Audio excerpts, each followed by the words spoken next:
Hello, welcome. This is the Renegade. Today we're doing a video game review.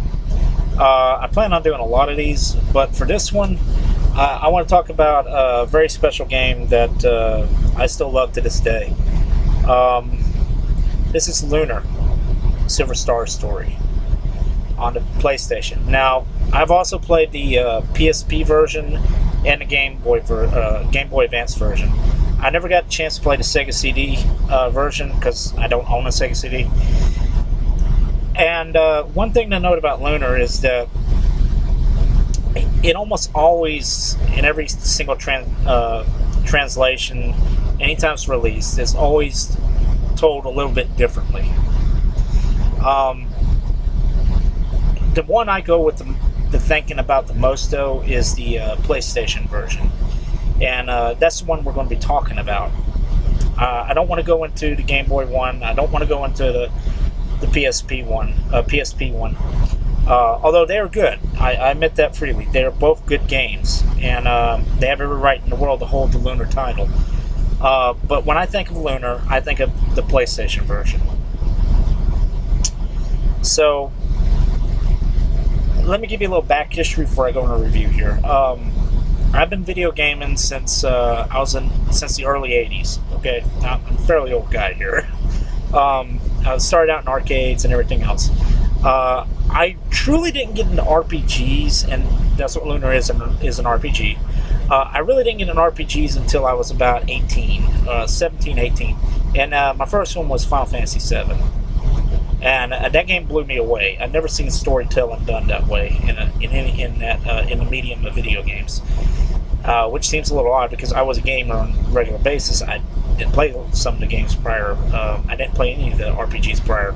In fact, I had no clue what one was.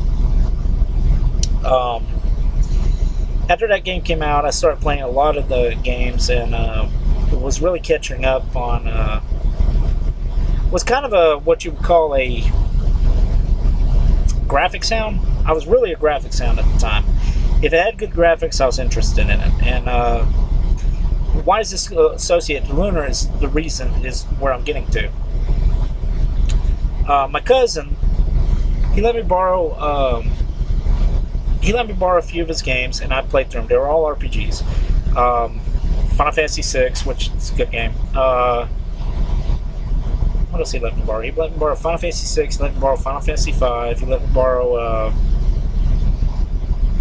I can't even remember the other one. Oh, Suikoden 2. Suikoden and Suikoden 2. Unfortunately, I didn't like Suikoden at the time. I didn't find it interesting. Ironically, I do like the games now. At the time, I didn't find it interesting. I thought the graphics were like crap, and I just couldn't get into it. And he gave me Lunar. He goes, alright, here's the thing. This game's graphics look like shit. He's like, but it's got one of the best stories I've seen. And it's got one of the best well-told stories I've seen. And I was like, really? Okay. So I went home and I put it in.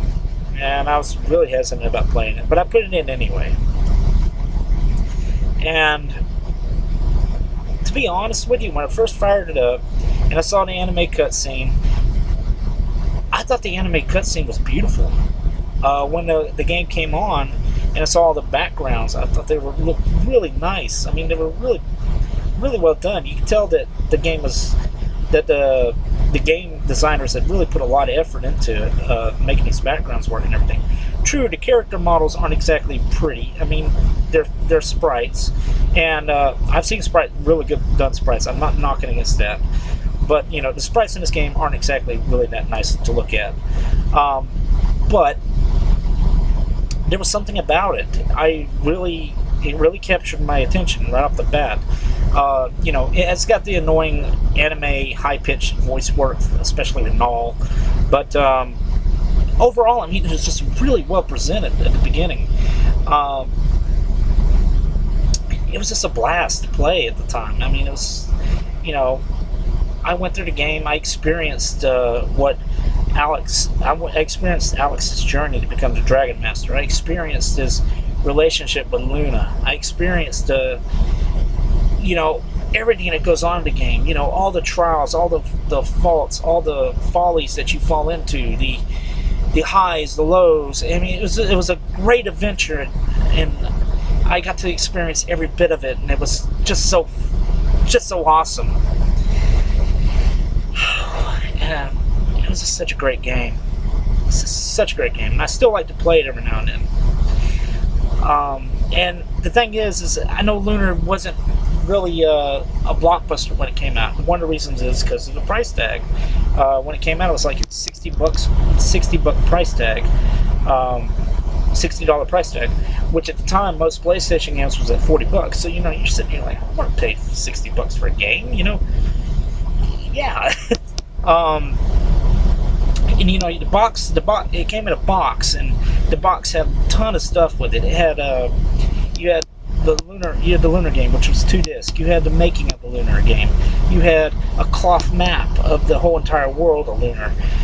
You had to, if you were lucky enough, you could get one of the Galleon, what they call the Galleon Sock'em puppet dolls. You know, it was like, you know, it was just fucking awesome, man. What they packed into this stuff, and I really became a working, after this game came out, I really became a working designs, well, I don't want to say fanboy, but I mean a giant fan of working designs in general, because they really went all out with their stuff. You know, this game is a remake of the Sega CD game, and you can tell so much work is done into it. I mean, it's just, it screams artistic in all kinds of ways. You know, you go into towns and you talk to all the people in there, and every time you talk to them, or well, at least four times you talk to them, they always have something different to say, and it's always humorous, which is one of the things I loved about the game, was the humor. They had pop culture references. They had just things that were funny in general. I mean, things that didn't really make a lot of damn sense, but was hilarious. I mean, what's one of the first things you do in the game? You go into the dragon's cave to get a dragon diamond from the white dragon Quark, and you find out it's actually his, well, his feces is what actually the dragon diamond is. And you know, that kind of stuff there is funny. I mean, it wasn't used as toilet humor perhaps, but it was clever in the way it did a lot of these things. You know, the flavor text on all the weapons, they were done real well. You had, you know, weapons that like, oh, let me think about it. I think the longsword, it said like long enough to be long enough for any woman to go about, or something like that. You know, it had some perverted stuff in there, but I mean, it was done with a real quirky sense of humor. You know, it wasn't trying to be, you know, it wasn't trying for potty, not all humor and all this. It was still a very serious game, and it had a very serious story.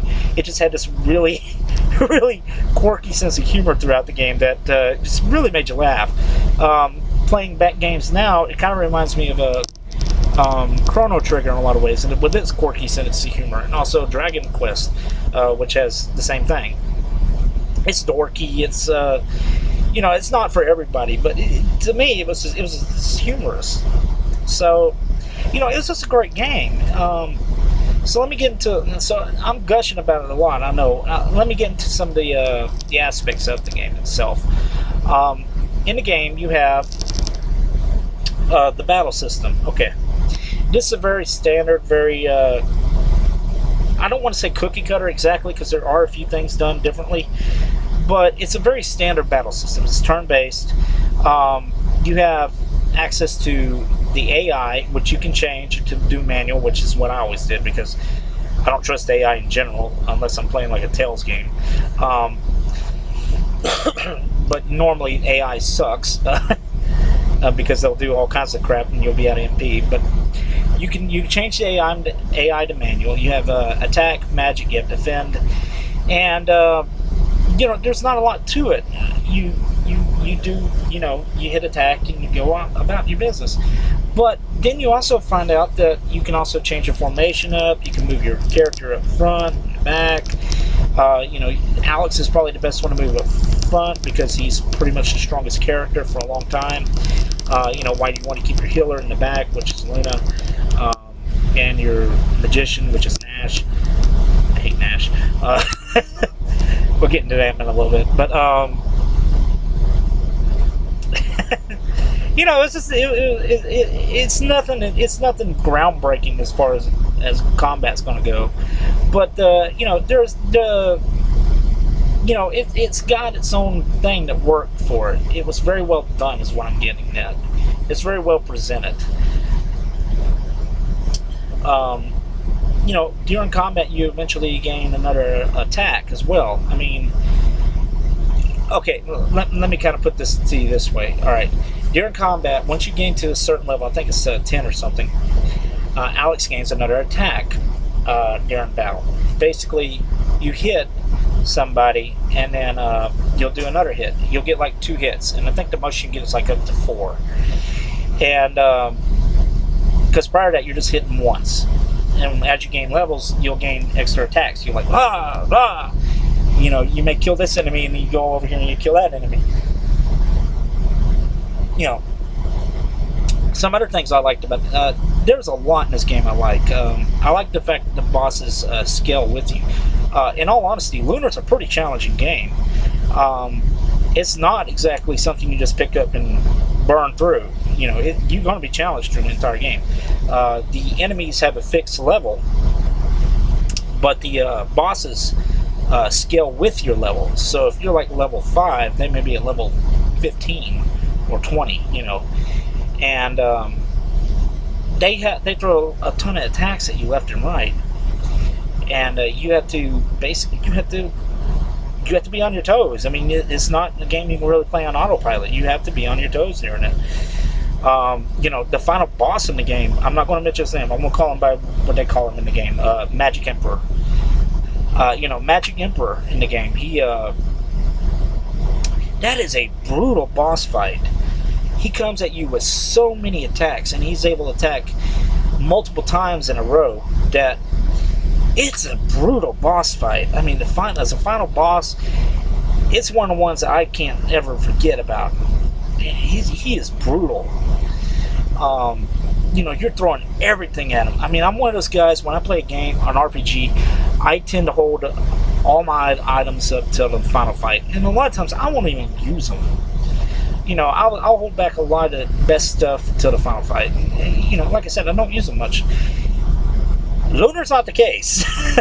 Lunar, I was throwing everything I had, trying to heal up, trying to get more MP, trying to do anything I could to survive this fight, because, yeah, Magic Emperor is a beast, man. He's a fucking beast in this fight. I mean, he'll wipe the floor with you if you're not prepared.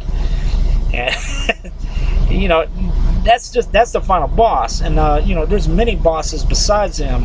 He's the hardest in the game, in my opinion. But there's bosses previous to him that will wipe the floor with you if you're not going in there real prepared, or not trying. You know, most of the time you're doing the same strategy. You're using vigor, you're using sword dance. But sometimes you have to change the strategy up a little bit. Not often, but you do. But it's just you know, it comes down to almost a slugfest in some cases, but it's a lot of fun. You know, I love the characters. I love the characters' interactions with each other. I love, you know, Hero's not exactly the most well-developed person in the world. In fact, you could argue that he doesn't have much of a personality in general. But I like why he's on. I like the ideal of what he's doing. He wants to be a hero. He wants to be the Dragon Master. And during the course of the game, he discovers that being Dragon Master is not really what he wanted. What he really wanted was to be with Luna. And, you know, that's good character development. You had Kyle, who, by and far, is probably one of the most hilarious characters in gaming. And, you know, he's a drunk, he's a brute, a thief. And he actually has a really good heart. But, I mean, you know, he's very rough around the edges, and he's just hilarious. You have Jessica, who is a tomboy, who's, you know, learns that basically, you know, sometimes you don't need to co-ed everything with, you know, full on. Sometimes it plays out better not to. Mia, the shy girl, you know, she's very shy when you first meet her. She's not, well, she's just like, you know. But eventually, she starts to open up. She gains her own voice, and you know, she really develops real well. And then there's Nash. Yeah, I don't like Nash. But I will admit, Nash does have character development as well. I mean, he goes from being this arrogant prick to finally becoming a true friend by the end of the game. But there's one scene in the game that I love with Nash in it, and I'm pretty sure you can guess what it is. It's the scene where he gets the shit slapped out of him. Yeah, I love it. I can sit there and watch that all day. Just to slap that motherfucker. I digress. You know, you have a lot of villains in the game. You have the Vile Tribe that is there. You have the what are they called? The Three Sisters. They're Zenobia, Royce, and Phaecia, and they're a lot of fun. Some of them they're more complex than what they seem. From my understanding, Zenobia was the only one that was originally in the Sega CD version. But they did a lot to really flesh these other two out, as well as Zenobia. In my opinion, Royce is probably the most evil of the three. Zenobia... Okay, here's how I would see it. Zenobia is a zealot. She's the one that believes in what the Magic Emperor says, does, everything. No questions asked. Royce has her own agendas, and she knows exactly what's going on and is willing to do whatever it is to satisfy her needs. Now, she's still going along with the Magic Emperor because she works for him, but, you know, she's willing to go with it. And then you have Phaecia, who is not quite all the way into this. She believes that there's a different way, and you know, she's the one that you sympathize with throughout the game. That you come to terms that you know, this is not a bad person. She's just in a bad spot, and she gets good character development throughout the game, showing how she starts in one area and becomes something else. Then you have the four original heroes, Hail Mel, who's hilarious, Lamia, who... Wait a minute. It's not Lamia, is it? It's Lamina? Maybe it's Lamina. I think Lamia is in the second game. Anyway. Yeah, she does... She's not really that memorable, to be honest with you, but she does have a role in the game. You have... Dine, you have Galleon, who's by far the most interesting of all the four heroes. Then you have other characters like Lakey, you have characters like Taven, and that's the thing I want to say here, is that all the characters in the game all get some kind of a character arc in some form. It may not be a fully developed one, it may not even be a great character arc, but they all get some type of arc, and you can tell that working designs really put a lot of work and effort into making the story work. And for the most part, the story is good. I mean, it's a very well told story. If you really want to base it down simple, it's basically Let's Rescue the Princess story, if you want to get to the basics of it. But the way it's told is told very well, and you know, they add a lot more into it. You know, this becomes this original quest of a young boy on a hero's journey, you know, wanting to become a hero, going throughout this adventure, turns into something very epic, very long quest, into basically, I don't really know if you call it saving the world exactly, because that's not really the point. It's just stopping somebody. And it's just stopping the villain, the Magic Emperor. And the interesting thing about the Magic Emperor, I know I'm going all over the place, but there's so much to talk about with this game. The interesting thing about the Magic Emperor is that, like most good villains, he doesn't see himself as the villain. He sees what he's doing is right. He thinks everything that he does is justified. He thinks everything he's doing is completely and totally makes sense. And to a degree it does. I can't really argue with him in that manner, because I do understand him, but the ways and methods he goes about it is completely wrong. And it's got great. It's got a lot of heartbreaking scenes in the game. It has. Okay. So I've gushed about the game for like the last 20 minutes. Let me get something over with a few things I don't like about the game. Okay. Which some of these were improved in the sequel. I don't like the fact that you don't have a dash button. Walking around and not being able to run is kind of a pain in the ass, especially when you initiate combat by touching enemies. That's kind of a pain in the ass.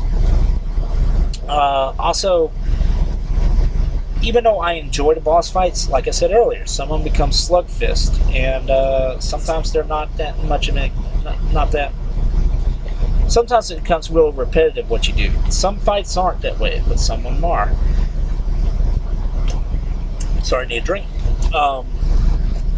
But let's see. What's some other things I don't really care for? I don't really care for Null's voice. Luckily, he doesn't get to talk that often. I know a lot of people have a problem with Ramus's voice, but he's in the game so little that I don't even remember his voice that much. I don't care for Nash's voice, but that's probably because I don't like Nash in general, and if he just shut the hell up, I'd probably be a lot happier. But I know I'm really bowing down on Nash here. He just really gets on my damn nerves in the game, and I know I'm not the only one. This is really annoying. Speaking of Nash, I have to bring something else up to his. Most of his magic moves aren't that useful. I mean... some other things I don't really care for. I don't really care for the fact that you can only acquire the insane ways that you have to acquire the bromides. Okay, I realize that there's a joy in exploring and trying to figure out things for yourself, and true, I do that as well whenever I play a game. But the thing about it is that it works better if you give some kind of clue on how to get to these things, and you're not really giving them any clues. Pretty much you just have to go around talking to everybody after any major scene and hope that you did whatever it was right. Now you can go on GameFAQs and find out all the ways to get them. And in my first playthrough, I think I ended up with I got a good majority of them. I think I ended up with like 7 of them. But if I remember right, I think there's 4, 2, 4, and 3. That's 4, 2, and 4. It's 10 and 3, 13. I think there's 13 of them total. I only ended up with like 7, maybe 8. And I didn't even know what the bromide was until I got to Memoria, or a little bit further than that, and I happened to accidentally click on Nash's accessory item. So it's just something I wish they would have brought up a little bit. Let's see, what else can I think of? I may not care for. I can't really think of that. I mean, there's not a lot in this game I don't like. It does have a few issues here and there. The battle system is a little bit simple, I will admit that. It's not a perfect game by any means, but its story is really well done, and it's one of my favorites in the world that's been told. This game, and coming back to what I was saying earlier about me being a graphics hound, this game and one other game is what really knocked me down a peg. This game, Lunar, showed me that story is what really matters. Story and gameplay is all that matters. You don't have to look good. The other game that did that enforced it and brutalized me, and that was Dragon Warrior 7, which to this day I haven't beat. I got all the way almost to the end, and I just couldn't take it no more. I really liked the game though, but brutal game. It really enforced the ideal that sometimes graphics don't matter in games. And unfortunately, I think nowadays that's become a big problem. you don't have to have the best graphics out there to have a good game. You don't have to have the best graphics out there to tell a good story. Hell, you don't even have to have the best graphics out there to be looking good. A lot of games I think look good are not the ones with the fantastic graphics.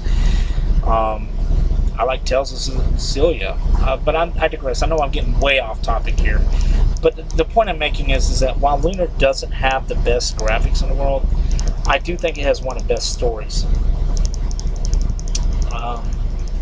And you know, it's a game that I feel that I feel that a lot of players missed out on, and I really wish that they would. I really wish they'd get a chance to play it. I mean, you do have quite a few ways to acquire it. You know, you have the PSP version, which is the most widely accepted version. I think there's one on the iPhone. I might be wrong on that. You have the Game Boy Advance version, but those are getting a little harder to find. The PlayStation version, Silver Star Edition, extremely expensive, and so is the Sega CD version.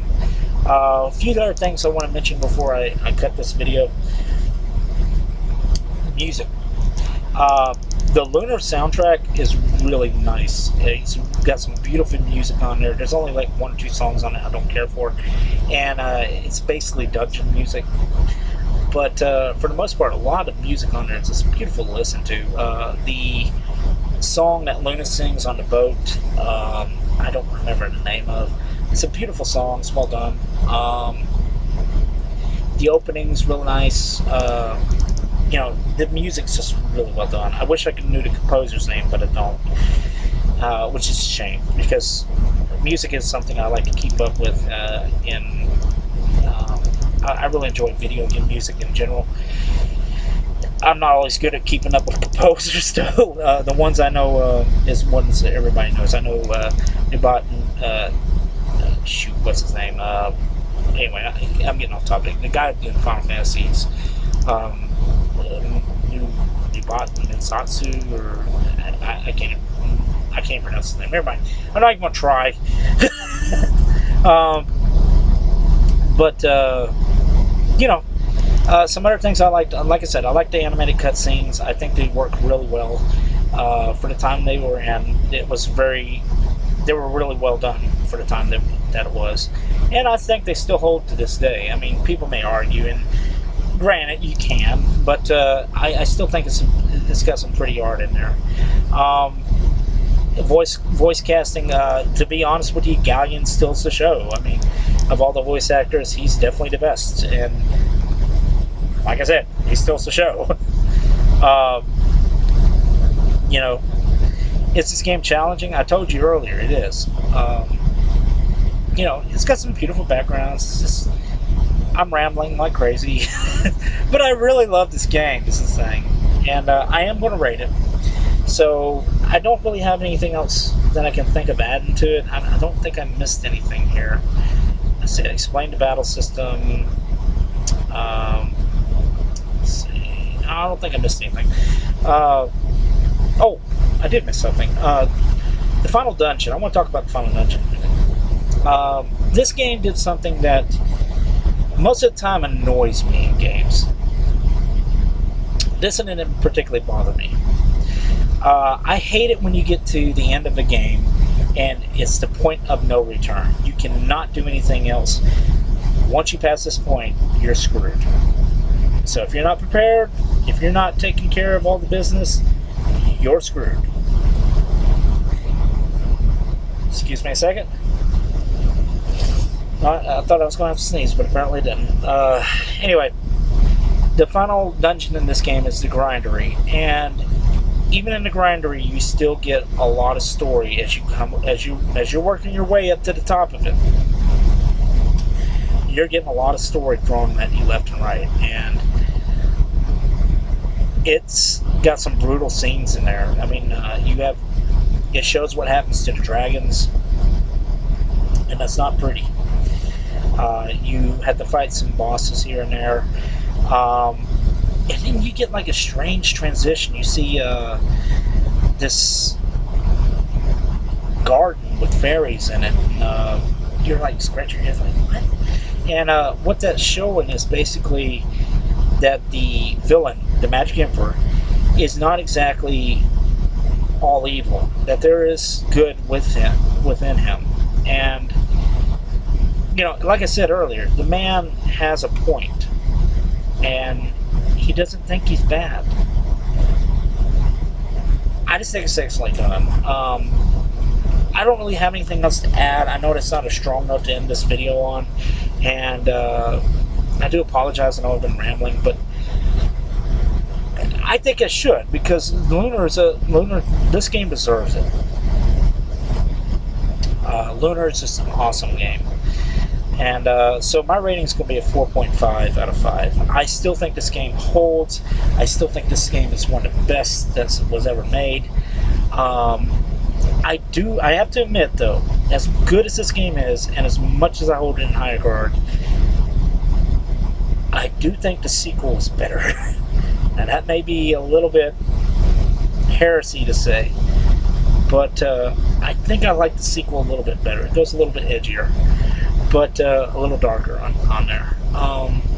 But overall, I really do like this game a lot.